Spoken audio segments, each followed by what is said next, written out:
In this video, we're going to look at my favorite application for years running now, Affinity Designer, and we'll break down what it can do for you to advance your career as a graphic designer or get you started in the business.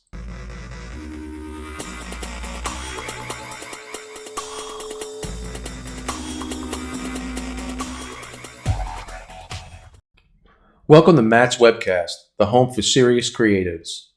Links to products will be in the description below. Friends, if you ever tried to get into digital illustration, whether it's through a school or college or on your own, you got sticker shock.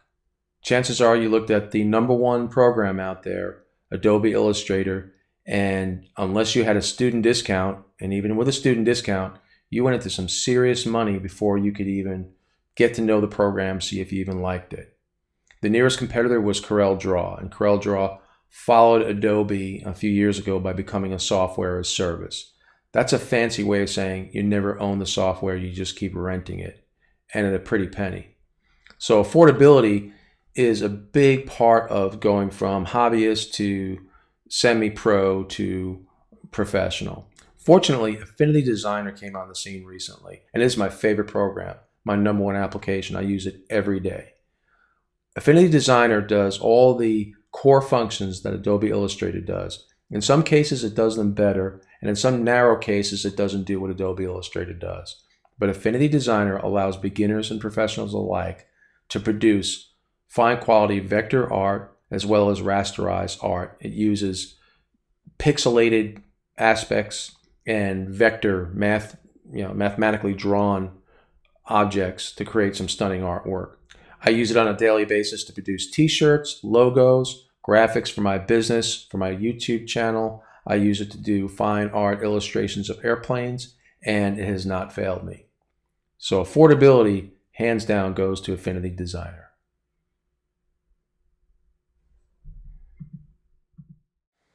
Another plus for Affinity, it's stable and compatible on Macs, on Windows, and on tablets. So an entire family can work on Affinity. If you're looking at investing in learning yourself and maybe sharing it, it's a great program for that.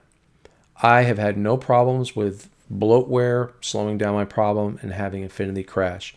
The last few years I was using Adobe Illustrator, unless I kept up with every software upgrade, it would frequently crash on me. It was very frustrating, to say the least. So compatibility is another big plus, and that goes to Affinity. Having worked with Illustrator and Affinity, hands down, Affinity is easier to learn. And another plus, the company is posting more and more tutorials aimed at beginner level and a little more specific for more advanced and intermediate users. It's a great resource, and it's right there under Affinity's website, and you can get lost in the amount of training available for Affinity. And I think that's also driven by the reaction to a lot of artists who felt betrayed by Adobe and went rushing toward Affinity after the word got out about it, and now Affinity is responding to that market. And the growing numbers of Affinity users only means there's going to be more and more educational content surrounding it, and it'll improve the product.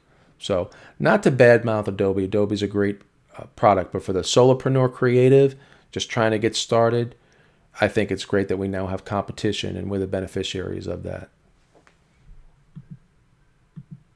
And here's some bonus content. I'm on the website right now.